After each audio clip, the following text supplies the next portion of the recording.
In this episode of The Heart of Teaching Music, we welcome Richard Saucedo. In the front of the band room, I just had a banner that said excellence is a lifestyle. And that's how we kind of handled everything. And if a student would ever come up to me saying, how do you think we're going to do this weekend? And I would respond always, how excellent do you think we're going to be? If you had one desert island band piece, what would it be? Oh, wow, that's impossible. You only get one. All time. That is impossible. Oh, wow. That's so unfair, you two. That is so unfair. Hi, I'm Julia Baumanis. And I'm Scott Edgar. Welcome to the Heart of Teaching Music. Because without people, there is no music. This space is dedicated to the stories behind the sound. Stories of identity, belonging, and the courage to make a difference through music. Join us as we welcome leaders in music and music education who share their journeys, their challenges, and what it truly means to teach, connect, and lead in our profession. Together, we'll explore why music matters and discover the true power of music for all. Richard, welcome to our show. We are thrilled to have you here today. It's not every day that we're able to have a legendary teacher, a masterful composer, head of judging for Bands of America, Hall of Famer not only just for Music for All, but also Drum Corps International. It is such an honor to be able to have this conversation with you today. Well, I'm also honored to be with both of you. And all those things you just mentioned, Scott, just basically means that I'm very, very old. But that's okay. I'm happy to be here with you folks. As my grandpa said, it's not the age, it's the mileage. And I think if we were to talk to anyone who's been in your sphere for your career, the mileage has been rich with meaningful moments, and you've affected thousands and thousands of people. And that's what we're going to talk about today. Before we go any deeper, though, we would like to thank our episode sponsor for today, GIA Publications. So, Richard, every single guest that we have on this show, we start with the exact same question. What is the heart of teaching music to you? The heart of teaching to me, I think, is how we get to those moments with students that they really can't get anywhere else. Moments that, to me, I always, when I do some clinics, I'll do a clinic that's called Getting to the Goosebumps. And for me, as a musician, I want to get students to those moments where they feel like they've had an experience that they can't get anywhere else in the building. And we all know that there are great experiences in all academics and sports and all the different things that students can participate in. But there's something very special about the arts and something very special about music that goes a little deeper, I think, into the soul, into the heart. And so to me, getting to those moments where the students sit there or stand there for a second and go, I can't believe how I just felt from that experience. That's kind of what it means to me. Stunning, Richard. And just a quick follow-up on this. This is something that I chew on a lot when we think about that emotional connection, that emotional moment. And the word that I am starting to play with is musically exclusive. What about music is so unique to evoke that goosebump moment for you or for your students that you've seen that be really, really effective? You may find this to be a little bit different than many people might answer that question, Scott, but for me, it has a lot to do with harmony, believe it or not. It has a lot to do with going from one chord to another to a point where, for example, if you're just going from a basic chord and then all of a sudden there's this beautiful major ninth chord. And whether students understand that or not, from a theory standpoint, doesn't really matter. It's the feeling of that chord. And it's the emotion that they get from hearing that chord sounding. And whether it's the resonance of an ensemble or whether it's played on a piano or whether it's from a choir or whatever, I think the harmonies have a lot to do with it. And of course, lyrics always play with our emotions in music. But I think that sometimes we forget that just from a pure instrumental standpoint, the sound of music and the harmonies that are involved, a lot of times will evoke a lot of emotion from students. Sure. Interesting. I mean, I think about the reason why, and we've asked our guests this question, why did you get started in music? My reason was a goosebump moment. It was listening to my grandmother play the family piano. And I remember sitting like underneath the bench and I couldn't get close enough to the piano and feeling the vibrations and everything like that. So it's interesting, you bring that up so much. That's truly the reason why I was hooked. And it's like, I want to take a class in that. When can I sign up for band? how did you get started in music? Was it a similar feeling or was it a familial tie? Every guest has had a little bit of a different answer to this. Well, I got started in music because my father told me when I was 5 years old that I was going to get started in music. And he actually took me to a store in downtown Indianapolis. We used to have a Steinway store. Okay. Unfortunately, that's no longer there, but he went and picked me out a piano and we got it home. And he said, you're going to start to practice. You're going to start to take lessons. I'm like, okay, but what I really want to do is play baseball. And he's like, if you practice this amount of time each week, you can go play baseball. So we had a deal. Okay. And it just so happened, it's funny we're talking about harmonies because it just so happened I was taking lessons from Mrs. Brightweiser, who was my teacher. And I was working on a piece of music and it was probably the first contemporary piece of music I had played. And I can't remember the composer, which is terrible, but I was very young. And I just remember playing this chord and it was a major seventh chord. And I played the chord and I thought, whoa, well, that was really cool sounding. And so I went back to my teacher and I said, what is this? And she said, well, let me explain it to you. And she explained about scales and triads because I was just getting started. And I was just blown away by that seventh chord. And so that was the first moment for me. But the second moment was when I was in band, actually in middle school. And again, I can't remember the piece, which is terrible, but I know we were playing a piece and we hit a chord. And it was probably just a major triad, but for some reason it was one of those lucky moments where the band was close to being in tune and balanced and blend. And, and it just sounded really beautiful. And I just remember getting goosebumps from that. And I was like, wow, okay, that was pretty cool. I don't remember getting that in any other situation, you know, so that really got me going. And then I found that moment a few more times in choir. I certainly found it in high school band numerous times. And everything I've been a part of from this point on in my life, there's always been some goosebump moments. And it just kind of keeps me honed in and reminds me how fortunate I am to be in the arts. And I still go back and even though my parents aren't alive, I still thank them to this day for getting me started. I never would have made it in baseball. So I'm just so happy that I'm doing things that still give me a lot of joy.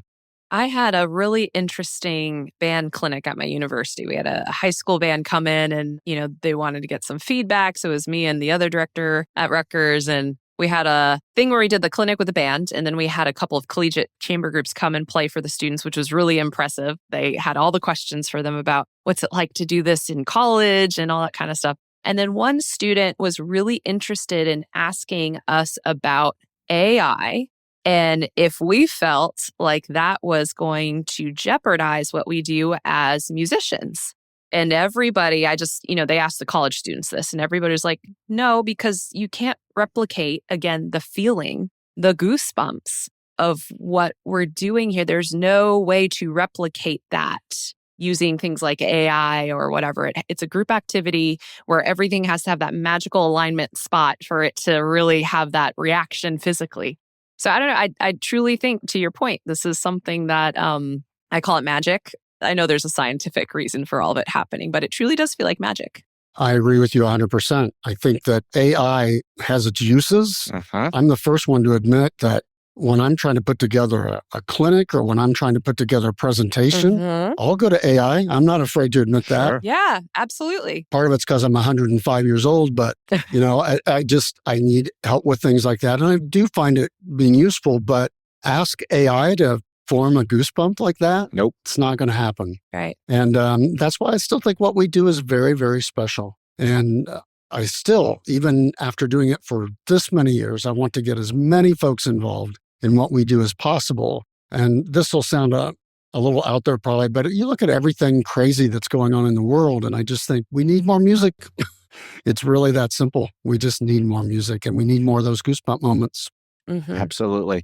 You know, I just took over the really big honor of chairing the entrepreneurship department at Lake Forest College. And so I'm still music chair, but entrepreneurship is something that I feel cuts across so many different areas of the college. And one of the things we're talking about is, yes, the role of AI, but you know, one of the things that AI can't get at is the creativity, to get at that emotional response, to get at. So Maybe we shift gears a little bit here, Richard, because, as we were talking about in your introduction, you've worn quite a few hats and continue to wear quite a few hats in your music educator identity as an amazing director at Carmel, through being a prolific composer, through being a judge. So can you talk a little bit about how all those might play together to form who Richard Saucedo is as a musician and a music teacher? There's so many positives, but I will tell you one thing that still is a concern, because I try to wear all those hats, and that's the stress level. I'm just being honest, because every day it's like, okay, what am I going to work on, and who am I not going to make mad today because I'm behind? But, I wouldn't change a thing, you two. I really wouldn't, because I love everything that I'm doing. When it comes to writing, I'm always behind. I know that's probably not a shocker to either of you, but I'm always behind. And so people are like, where's my music? But still, like I said, I wouldn't change a thing, because I still love what I do. And it does cause me to be behind. It does cause me some stress at times, but I still feel like it's all worth it. I think what it's done is it's made me really realize how lucky I am. And every time that I get a little concerned or stressed out, I remind myself, Richard, you're really not working, man. You may be stressed out about things, but everything that you do is something you love doing. So even if you're behind, you still love doing it. So I just feel so lucky and so honored. And I'm in this position because of great teachers, Scott and Julia. I really am. I just worked with such great mentors and teachers over the years that helped me to get where I am. So anything that I've achieved, I really do owe to my teachers. Yeah, that's beautiful. You talked a little bit about wanting to get more and more people involved. And that's one of the questions that we asked our guests is, what can we do to get more and more people involved? But perhaps I want to take it maybe a little bit further in the clinician route. I just had the honor of working as a clinician for one of the Music for All affiliate concert band festivals. And I found this immense responsibility to the ensembles who have taken out the time, the resources to get to the venue to prepare on so many levels, rehearsal etiquette, performance etiquette, the music, of course. What is a way for perhaps music educators to think about offering that service to be a wonderful clinician? And what do you think that might inspire some of the students in those ensembles, like to become music educators themselves? I did have some students come up to me afterwards and say, I never thought about being a band director, but I kind of want to do it from this event. What advice do you have? So what advice would you have to maybe music educators who want to become a clinician and offer their services, and maybe future music educators? Well, I think the clinic aspect is so important to our activity. And if you think about your recent experience, Julia, those bands that come to those events, and obviously I'm very involved with Music for All, and so I understand that it takes resources, it takes money, it takes time, it takes so much rehearsal time and effort and parent support, etc. And there are a lot of places that don't have that. Yeah. So when I think about clinicians, I would like to see more of our clinicians go out to the schools that we never hear about, because they're so small, they have no resources. But yet those people are working their tails off with their 10-piece bands or with their 15-piece bands or their 20-piece orchestras or whatever, trying to keep these kids fired up. And to me, those are the real kings and queens of our activity right now, the people that are out there working with those kinds of groups. And I wish we could get more clinicians out to those folks and help them. And the problem is a lot of those folks don't ask for clinicians because they can't afford it, right? And so what I would ask is all of our clinicians, no matter where you are or where you're from or what your experience level, take 1 or 2 times during the year and just volunteer to go somewhere. And I know it's asking a lot, but you cover your expenses. You cover getting out there to help maybe this small school that's still rehearsing in a garage at the back of the school. This small band that's rehearsing in a garage back there. And I've been to a couple of those. And those have been some of my best experiences, because you just see kids light up and because they've never had someone different in front of them, right? So that to me is something I'd like to see happen more of. And I need to continue to do more of that as well. The event that I was at was a one-day event at a central location, but I had 2 former students reach out to me knowing that I'd be in their state. And I did a clinic earlier. I went to the school earlier in the week and I stayed an extra day and went to my second former student's school. It is that, and you talked about your mentors.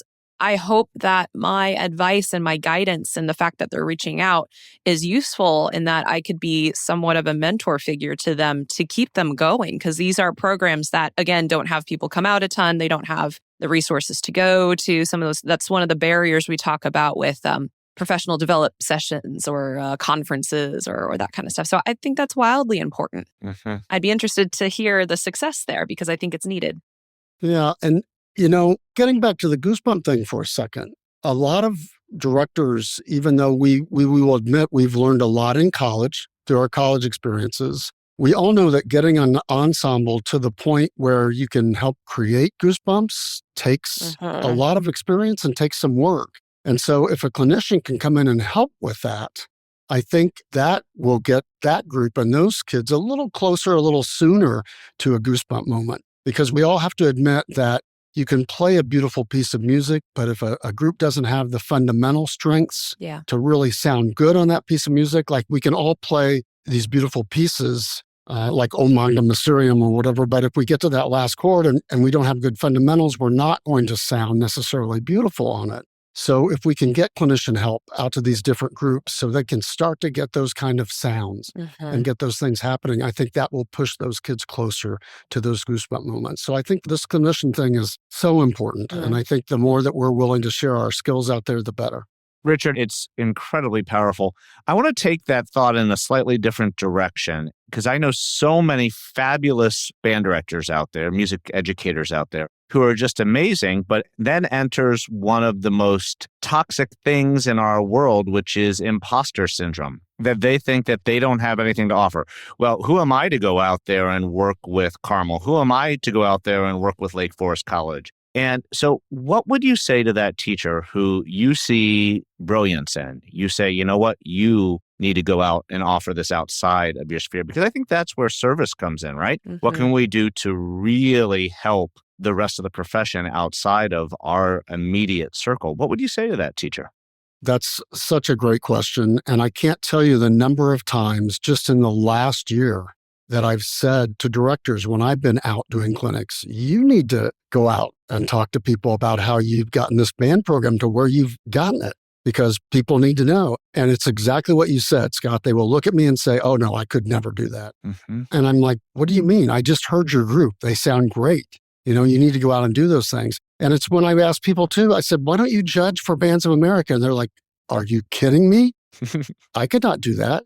You mean like try to tell a Broken Arrow or a Carmel or something like that, like how to get better? I'm like, yeah, you could do that, and it's just funny to me because they'll just look at me like I have 10 heads, and I'm like, no, you need to get out there and do this. We have so many talented people and so many talented young people that are out there that I wish would get out there more. And so I encourage them just to stay in their own communities and go out in their own school systems if there was more than one school or more than one band program, and just work together, with directors in their own school systems and help each other out just to get started.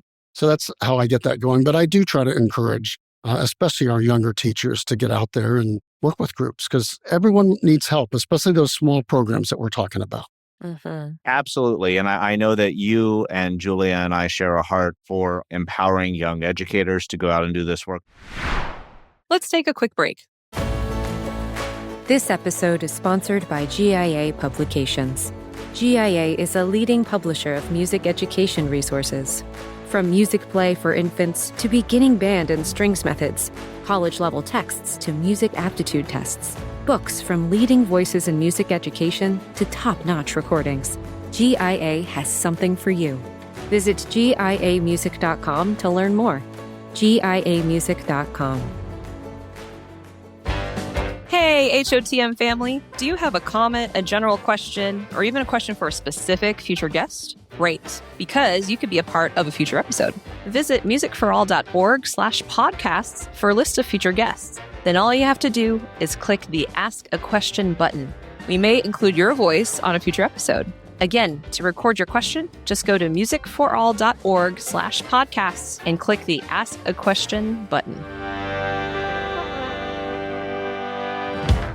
Let's rejoin our conversation. Let's broaden this out a little bit. What do you think amazing organizations like Music for All, Bands of America could do to empower that next generation of clinicians, of leaders in our field?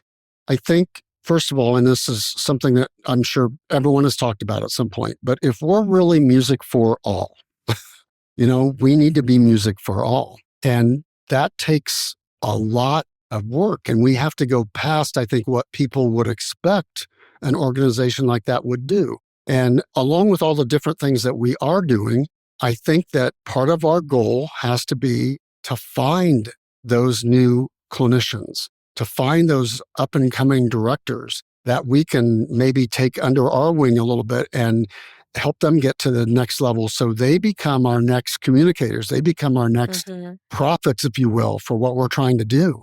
And I think sometimes we need to go out and look for those things. So I think that's something that we can do even a little bit better. And that's one of the things that I would like for Music for All to do, and whether it's different organizations as well. I think going out and trying to find the next level of talent. I always joke when I do clinics about composing with students. I'll joke with them and say, there's a lot of old composers like myself, and we're going to need young composers to take our place here pretty soon. So I do think it's important for us to keep looking for those folks. And one of the ways that we can do that is encourage them to bring their groups to our events and encourage them to take their kids to clinics and take their kids to competitions or to festivals.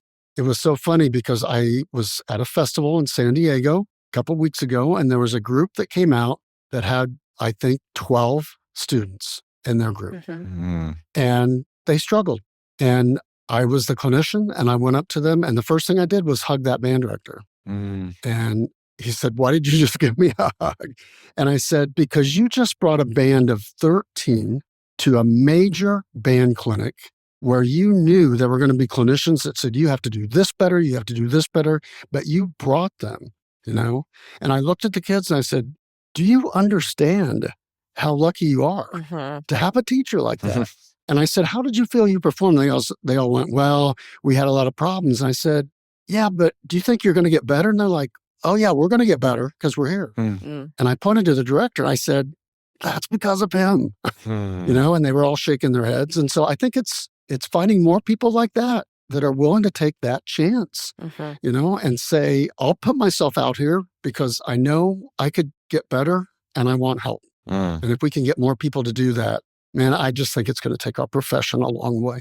Yeah. I think it's important that you're talking about the next generation of, right? Because I've seen a lot of the same amazing names over and over and over, and those people aren't going to be working forever. So where's the drop-off? We're talking about the drop-off in higher ed right now with the COVID pandemic numbers and all that kind of stuff. Right. So I wonder how that transfers to music education in terms of the leaders in our field. And I do think that there is this immense gap between the names that have been there for a long time and those of us who are, getting an ask here or there. I feel like a lot of, and I'm speaking from personal experience and talking to people of my generation who are just now starting to be asked to do these clinician things here or there. I think part of it is that we don't know where to start, or we have to wait for an invitation to have a seat at the table. I want to go a little bit further into what can we do for high school students who might be thinking about being a music educator, because I've heard similar comments from them about, I love what I do. I love playing music. I know I'd be good at teaching, but I'm just not sure. And it speaks to that imposter syndrome of young clinicians being waited to have a seat at the table, or for the younger musicians not sure if teaching is for them. They think they'd be good at it and they love it, but they're unsure. What can we do to get more young people involved in music education? I think that the starting point is actually pretty strong, as you mentioned, Julia. There are students in high school bands right now that want to be band directors. But I think what happens a lot of times, and I've seen this from experience, unfortunately, too many times, where students will then go and start to study to become a teacher, a music teacher, and then they start to run into some of the negatives. They start to feel like the first time they get in front of an ensemble, they struggle a little bit and they don't feel like they have the skills. And they also feel like when they get into their first jobs, They don't have support. Mm-hmm. There are all these, and you two know exactly what I'm talking about. The things that young teachers go through when they start so fired up. Mm-hmm. But then reality hits them as they go through. And I think what we can do, whether it's at the college level or whether we're mentors for these folks, is to help them get ready for those moments and say, this is going to happen. Don't panic. It happens to everyone. This is when you need to reach out and ask for help, because you're not going to have to do this all by yourself, and just set up a support team. And I know that some folks have asked me to be mentors, and I've tried to guide them through those moments, and it is tough, because there have been people that have come and said, I can't do this, Richard. I know this is not for me. And I'm like, no, wait, wait. Mm-hmm. I think this is for you. You're just going through a tough time like we all do right now. So I think if somehow we can prepare them more, and I'm not even sure how we do it, but if we could prepare them more for the tough times and say, you got to hang in there and we're here to support you when you go through those, I think that would help. Yeah. But I think it always starts great, but then they start to realize what it's really going to take. Yeah. And it scares people away. It almost scared me away. First time I got in front of my group, and 2 kids walked out of my class because they immediately said, you're expecting too much. And I'm like, okay, this is not for me, and I questioned myself. You talk about imposter syndrome, folks. I still have it as I'm sitting here talking to you right now. Yeah. It's, we all go through that. Yeah. But yeah, I'd love to do anything we can to help these folks fight through those moments. Right. Because I think we lose a lot of good teachers because they don't make it through those moments. Well, I think something incredibly powerful that you just said is that you, even sitting in the chair where you are right now, have imposter syndrome. To hear somebody like you say that to a student who's played your music, has heard your bands, has seen your success, to be like, wait a second, this guy has the imposter syndrome. We also had Jason Fettig say the same thing, that he has it every single day. So, normalizing it, to your point about preparing the student teachers and those thinking about music education, that it's not all sunshine and rainbows every single day. Right. You see a great performance, but what you don't see is the hours of rehearsal and the hours of negotiation with your administration to get the resources, to have the equipment, the instruments, the field, anything. That's the stuff that we can teach them a little bit more about so that they feel better prepared. Prepare for the worst, hope for the best is something that I always tell my music students. Yeah. You mentioned Jason. He's one of my heroes. I just think he's amazing. As a matter of fact, we just did clinics together in Phoenix, I think it was. He's just one of my heroes for sure. And I could see him saying that. Yeah. I could hear Jason saying he has imposter syndrome. But for me, I've gotten to a point at my age where I'm pretty comfortable in front of any kind of band. But I'll tell you what, in a week and a half, I'm going to go out to the Blue Devil Drum and Bugle Corps, and I'm going to stand in front of that brass line, and I'm going to be scared to death. Yeah, look at that. I'm just being honest. I'm going to be honest because I'm going to look at some of the best players in the country at that age and say, I'm not sure that third is in tune. And they're going to look at me like, do you realize who you're talking to? And it's tough, I still get really, really scared sometimes in front of groups. Yeah. Thank you for your vulnerability there, Richard. I mean, I think that's a powerful message for us all to hear, for me to hear. You speak about resilience, and I think our profession, as we've already been talking about, is a tough one, right? It will absolutely eat us up if we give it permission to do so. When we are talking about, how do we inspire that high schooler to go into the profession? Well, I had that experience. I had a fabulous high school band director. His name was Mike Renzi. He's still teaching at Bishop Watterson High School. And he was my mentor at that time and still continues to be my cheerleader, to be my voice of reason. And we've maintained that relationship to this day. Well, we've asked Mr. Mike Renzi if he had a question for you. So, Richard, from Mike. Hi, Richard. This is Mike Renzi. I'm a band director in Ohio and have been for the past 40 years. I was wondering, how do you provide comments that are constructive, honest, and kind? Also, I was wondering, as an educator, composer, and former director yourself, how did you manage to balance your life and still be effective in your career, especially at the end of your teaching life? Thank you so much. Thank you for those great questions. I'll start with the last one in terms of balance. I have no idea what balance even means. And I am the worst at that, absolute worst at that. And my wife will If she was in here, she would 100% agree. I'm just terrible with life balance. But again, I wouldn't do anything different, because it gets back to what we love. But his first question I thought was fantastic about how do you make comments when you're working with a group? And I try to think of myself as a very positive person. I don't ever want to come across as negative. So what I do is if I hear a group that has a concern, I'll usually try to turn my comment into a question. And I'll usually say, have you thought about this? You're doing these things well, but here's what I'm hearing right now. And have you thought about trying this? For example, right now I hear your group playing a lot of technique, but I do hear a few little issues with sound quality occasionally. Have you ever taken all this technique and really slowed it down, almost played it like it's a chorale to see what the sounds really sound like? And I'll try to do things like that and not make it negative at all.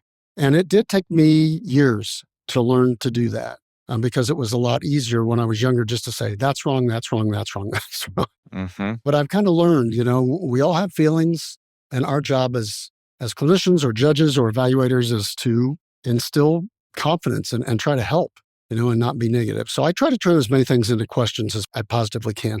Richard, it's brilliant. And I want to dovetail on that just a little bit, because I think any director who's taken their students to any kind of competitive situation, whether it be in marching band, concert band, whether it be a festival, there's always the question is, how do we handle competition healthily? How does it not monopolize? How does that not become what we're after? Is it the competition versus another band? How did you always handle competition in your neck of the woods healthily? When I was at Carmel, we just didn't talk about it. We knew we were going into competitive environments. In the front of the band room, I just had a banner that said, excellence is a lifestyle. And that's how we kind of handled everything. And if a student would ever come up to me saying, how do you think we're going to do this weekend? And I would respond always, how excellent do you think we're going to be? How close to excellence do you think we're going to be? And I said, that will determine how we do it. I said, and I've always told our kids, don't worry about placements. Placements will take care of themselves if excellence is handled first. And we always approached it that way. And we very rarely talked about competition. And we were fortunate at Carmel. We had some success, but I'll tell you what, we were way more focused on excellence and also way more focused on realizing that the groups we competed against were working just as hard as we were. And so we tried to develop relationships. And I know that our students developed great friendships over the years that I was at Carmel with even some of the most competitive groups. It's really funny. People will ask me, man, how did you deal with Avon when you were at Carmel? You guys had to hate each other. And I said, well, actually, those directors are some of my best friends. And they're like, no, there's no way that can be. And we just turned it all around. It's just not worth it. It's not worth the negativity about it. We're all working our tails off to try to be great, So we just try to support each other. Yeah. We get to do this. We don't have to do this. We get to do this. Is something I always like to tell my students. Yeah, I just want to highlight, you talk about the relationships with the quote unquote competitive high school between you and the high school where you were teaching. And then I think about your idea that you want to have clinicians in their area go out and help each other out and go out to local schools. That is one of the ways that I learned how to do anything as a new high school band director. I taught at J.P. Taravella High School in Broward County, Florida, a long time ago. And I remember constantly having other band directors in my band room. I'd go to other band rooms to watch them rehearse. Something really nice is that we were the host school for the district music performance assessment. So I'd get to listen to all these other bands come through my auditorium and just kind of soak it up and watch what they were doing. It was much more informative, I think, in a more impactful way than some of my education courses, which were great in college. You talked a little bit about the Avon band directors being some of your best friends. Who were some influential music educators for you when you were still teaching? Wow, there were so many of them. It started with my high school band director, Don Hoffman. He wrote all our music for marching band and even our pep band stuff or basketball games or whatever. And I just thought he was amazing. I still think he's amazing. I still try to thank him every time I see him, and he won't even talk to me if I try to thank him because, he's just one of those kind of people, that just was always there for us. But he's one of the main reasons that I'm doing this. But I also had so many great people. Ray Kramer at IU, just tremendous. And I learned so much from him, but he also scared me to death at the same time. I never wanted to make a mistake in front of Ray. But then it was so funny because I was under him at IU, but there was a time that I was a clinician. There were 2 honor bands in Kansas, and Ray was in charge of the top band and I was in charge of the second band. And so we were actually clinicking together. And I thought that was the top of my career. I'm like, I'm actually doing clinics in the same place where Ray Kramer is doing a clinic. And that's how much I respected him. And he's just another example. I had so many teachers that I could mention. Tim Lotzenheiser has been such a mentor for me. He's just someone that I can call anytime I worry about anything, So I've just been very, very lucky. Well, I do believe in circumstances, but I also believe that you create your own luck, and you've brought so much joy to our profession, which magnetizes all these wonderful people to you. So we like to play games on this show, Richard. So we're going to play a little game now. And Julia and I may have already divulged our secret to how we would answer this question. But the game is your favorite band work of all time. If you had one desert island band piece, what would it be? And then we'll share ours. Oh, wow. That's impossible. You only get one. All time. That is impossible. Oh, wow. And see, I don't just want to say the typical stuff that everyone's going to say. No, say what you want to say. And I approach it as, Julia today thinks this piece is it. Yep. Knowing that it could be something different tomorrow. Oh, wow. There's so many. Russian Christmas music is one of mine. Wow. Yeah. Just because it's so emotional. Read. And I just... A lot of goosebumps there. Oh my gosh. Absolutely. I mean, that's so unfair. You two, that is so unfair. Because there's so many pieces I would love to mention right now, but that's in my top 5 for sure. Well, give us 2 more then. How about that? We'll round out the bases in baseball. Give us 2 more. Dance Movements by Philip Spark. Yes. Would be another one. O Magnum Styrian would be another one. I just have so many incredible stories about that piece, doing it with honor bands or all-state bands or whatever. So, but yeah. Yeah. How about you two? Absolutely. But you said something that is absolutely going to inform my answer. And you just said you've had so many incredible experiences with. So I think sometimes it's the piece of music, but sometimes it's that memory of the people that we've made music with these pieces. For me, it's just fresh. It's just so fresh. The band that we have right now at Lake Forest College is just something special. They're hitting it out of the park. They're great people. They come together for the right reasons. They support each other. They believe in each other. And we just had an unbelievable performance with Maslanka's Give Us This Day. And that is... Awesome piece. That would be up there. Yeah, 100%. Yeah. It's just, it's pulling my heart every time that it even just kind of pops in there. So that's the piece that I'm going to throw out there. Wow. Julia? Yeah, I have 2, but I want to add a third, but you stole my third, which is Dance Movements, Philip Spark. Something about that brass movement and the woodwind movement too, but something about that brass movement. It is... Makes me cry my eyes out. Yeah, you can have a great day and just bawling. Yeah. I am really digging the Giannini Symphony right now. Oh, I love it. Love it. And I think it has everything to do with the experience that I've had performing it and being terrified on that clarinet part. And then Dragon Rhyme, Chen Yi. Oh, interesting. That was something that I studied and performed a ton. And I have found that my groups that have played it's very cinematic. Yeah. So there's this connection to it where they come up with this whole story in their head and they just kind of like go for it when that programmatic theme, thinking about maybe a movie behind it, comes up. It's interesting. It's based on the experiences, perhaps the goosebumps associated with it, instead of this is the standard piece that everybody should play, which is, we have answers for that as well. Well, I talked about O Magnum just because one of my experiences was in Philadelphia with an honor band. And I remember getting to the end of that. And one of the things that Ray Kramer suggested that I do is, if they felt like a group really understood the piece, he said at the end, after you cut off the last chord, have them hum the last chord. Wow. Okay. And so we did that. And this band was just doing a fantastic job. And many of them had tears at the end. I had some tears at the end. But the coolest thing ever, and it's maybe one of the coolest things that's ever happened to me as a conductor, I was heading to New York afterwards to meet some friends, and I stopped at a convenience store, and I was, getting a Coke or something out of the refrigerator, and I felt a tap on my shoulder. And I turned around, and there was a lady standing there, and she started talking to me, and she started crying. And I said, "Ma'am, are you okay? Do I need to call 911?" I didn't know. I had no idea what was going on. And she grabbed my shoulder, and she said, "You were the conductor." And I said, "Oh, you were at our concert." She goes, "Yeah." She says, "My daughter was a senior." And she just started weeping. Oh. And she goes, "That Omanium piece." And I'm like, "Yeah, it's beautiful, isn't it?" She goes, "No." She goes, "It's more than beautiful." She goes, "I was crying. My daughter and I were crying in the car." And I said, "Pretty amazing what music does, right?" And we hugged each other. I didn't know this woman from Adam, but look at what music did to that one individual and her daughter, and I'm standing in a convenience store talking about Omanium Mysterious to this lady that I didn't know at all. And we're both crying our eyes out. And to me, that's what makes what we do so different than everything else.